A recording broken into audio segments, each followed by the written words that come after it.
اس video میں ہم جانیں گے شیطان انسان پر کن 3 دروازوں سے داخل ہوتا ہے، مرد اور عورت کی محبت اور نفرت میں فرق، زہد کیا ہے، گناہگاروں کے دل میں اللہ کی محبت، عزت کہاں نصیب ہوتی ہے، سلف صالحین کی نصیحت کا طریقہ اور کون سی مصیبت انسان کے لیے بہتر ہے۔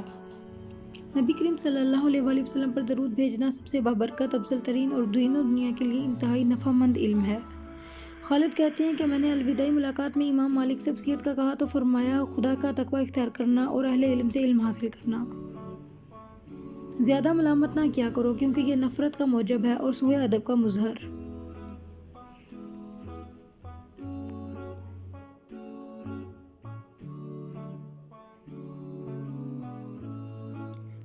مرد عورت سے اتنی نفرت 40 دن تک چھپا سکتا ہے لیکن اس سے محبت ایک دن بھی نہیں چھپا سکتا، اور عورت مرد سے اپنی محبت 40 دن تک چھپا سکتی ہے لیکن اسے نفرت ایک دن بھی نہیں چھپا سکتی۔ زہد کیا ہے؟ زہد یہ ہے کہ حرام تمہارے صبر پر غالب آ سکے اور نہ حلال تمہارے شکر کو مغلوب کر سکے۔ کئی گناہگاروں کے دل میں اللہ اور رسول کی اتنی محبت ہوتی ہے کہ بہت سے عبادت گزاروں کو نصیب نہیں ہوتی۔ سلف صالحین کا طریقہ یہ تھا کہ جب وہ کسی کو نصیحت کرنا چاہتے تو اسے پوشیدہ طور پر سمجھاتے۔ ملک الموت سیدنا داؤد علیہ السلام کے پاس آیا تو انہوں نے پوچھا کہ تم کون ہو؟ کہنے لگے جو بادشاہوں سے مرعوب نہیں ہوتا، نہ محلات اسے روک سکتے ہیں اور نہ وہ رشوت ہی قبول کرتا ہے۔ سلف فرماتے ہیں کہ لوگ عزت بادشاہوں کے دروازوں پر تلاش کرتے ہیں حالانکہ وہ انہیں صرف خدا کی اطاعت میں نصیب ہو سکتی ہے۔